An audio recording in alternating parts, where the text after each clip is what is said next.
ሰላም ጤና ይስጥልን የተከበራችሁ አድማጮቻችን፣ ዛሬም እንደወትሮ አዳዲስና ወቅታዊ መረጃዎችን ወደ እናንተ ይዘን ቀርበናል። እስከ ፕሮግራማችን ፍጻሜ ድረስ አብራችሁን ቆዩ።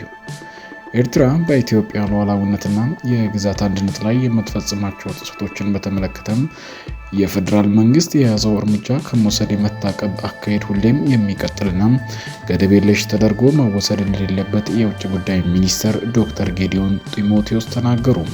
ዶክተር ጢሞቴዎስ ጌዲዮን ኢትዮጵያ ከኤርትራ መገንጠል በፊትና በኋላ በአሰብ ወደብ ላይ በፈሰሰችው ከፍተኛ ሀብት ምክንያት አሰብ በፌደራል መንግስት በዋነኛነት ቅድሚያ የሚሰጠው ጉዳይ እንደሆነም መግለጻቸው ተዘግቧል። የውጭ ጉዳይ ሚኒስትር ዶክተር ጌዲዮን ይህንን የተናገሩት ትናንት ሐሙስ ህዳር 4 2018 ዓ.ም ሃሮን ሪቪው የተባለ ቲንክ ታንክ ከአዲስ አበባ ዩኒቨርሲቲ ጋር በመተባበር ባካሄደው የፖሊስ ሪፎርም ላይ ነው። ዶክተር ጌዲዮን አምባሳደሮችን ጨምሮ የተለያዩ ሀገራት ዲፕሎማቶች በታደሙበት በዚህ መድረክ በአፍሪካ ቀንድ የታዩ ሰሞንኛ ሁኔታዎችን በተመለከተም የኢትዮጵያ መንግስት ፖሊስና ምልከታ አቅርበዋል። የውጭ ጉዳይ ሚኒስትሩ ገለጻ በተለይም ያተኮረው በኢትዮጵያና ኤርትራ ግንኙነት ላይ ነው። በኢትዮጵያና ኤርትራ መካከል ለዘመናት የዘለቁ ግጭት መነሻ ከድንበር ውዝግብ ወይም ከባህር በር ፍላጎት የተሻገረ መሆኑን እንደብራሩ የውጭ ጉዳይ ሚኒስትር በድረገጹ ባወጣው የዶክተር ጌዲዮን ሙሉ ንግግር ላይ ሰፍሯል። ለግጭቶች ዋነኛ ምክንያት አድርገው ከጠቀሷቸው ጉዳዮች ውስጥ አንዱ የኤርትራ መንግስት በኢትዮጵያ የውስጥ ጉዳዮች ላይ እንደሚፈጸም ያመለከቱት ጣልቃ ገብነት ነው። የኤርትራ መንግስት በኢትዮጵያ የውስጥ ፖለቲካዊ ጉዳዮች ላይ አቋም መያዝ፣ ሀሳብ ማቅረብና በንቃት የመሳተፍ ጭምር መብት እንዳለው ይሰማዋል ሲሉ ሙግታቸውን በማሳያ አስደግፈዋል።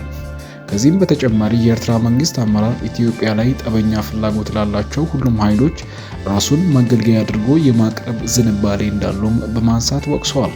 የሀገሪቱ አመራር ለሶስተኛ ወገኖች ቀጠናዊ ተቀጽላ ሆኖ ለመንቀሳቀስ ያለውን ብርቱ ፍላጎት በመጥቀስ ወንጅለዋል። የውጭ ጉዳይ ሚኒስትሩ ከኤርትራ ጋር በተያያዘ ያነሱት ሌላኛው ሀሳብ የኢሳያስ ዶክትሪን በማለት የጠሩትን ጉዳይ ነው። ይህም ዶክትሪን የኤርትራን ራሷን በራሷ የምታስተዳድር አገር ሆና የመቀጠል ጉዳይ በኢትዮጵያ የጸጥታ መደፍረስ፣ መከፋፈልና አለመረጋጋት ላይ እንደሚመሰረት ያስባል ብለዋል። በዶክተር ጌዲዮን ገለጻ መሰረት ይህ ዶክትሪን ኤርትራን በኢትዮጵያ ላይ ተቀጽላ አድርጎ ለመጠቀም ከሚፈልጉ አካላት የመነጨ ነው። ኤርትራ በኢትዮጵያ ሉዓላዊነትና የግዛት አንድነት ላይ ከፍተኛ ትንኮሳና ጥሰት መፈጸሟን ለታዳሚዎች ተናግረዋል። በአሁኑ ወቅት የኤርትራ ወታደሮች በሰሜን ኢትዮጵያ የሚገኙ በርካታ የአካባቢ አስተዳደር ክፍሎችን ተቆጣጥረው ይገኛሉ ያሉት የውጭ ጉዳይ ሚኒስትሩም እነዚህ ቦታዎች ሙሉ በሙሉ በኢትዮጵያ ሉዓላዊ ግዛት ውስጥ የሚወድቁ መሆናቸውን ገልጸዋል። ይህን የአጸፋ ምላሽ ከመስጠት የመታቀብ አቋም ሁሌም የሚቀጥልና ገደብ የለሽ ተደርጎ መወሰድ እንደሌለበት አሳስበዋል። ኢትዮጵያ መንግስት በዚህ ፖሊሲው የሚጸናው እስከሚችለው ድረስ ብቻ መሆኑን አስገንዝበዋል። የቀጠለው የኤርትራ ጠብ ጨርነትና ትንኮሳ ከዚህ በላይ መታቀብን ይበልጥ አስቸጋሪ እያደረገው ነው ብለዋል። የውጭ ጉዳይ ሚኒስትሩ በትናንትናው መድረክ ላይ ስለ ኢትዮጵያ የባህር በር የማግኘት ፍላጎት እንዳነሱም የመስሪያ ቤታቸው መረጃ ያሳያል።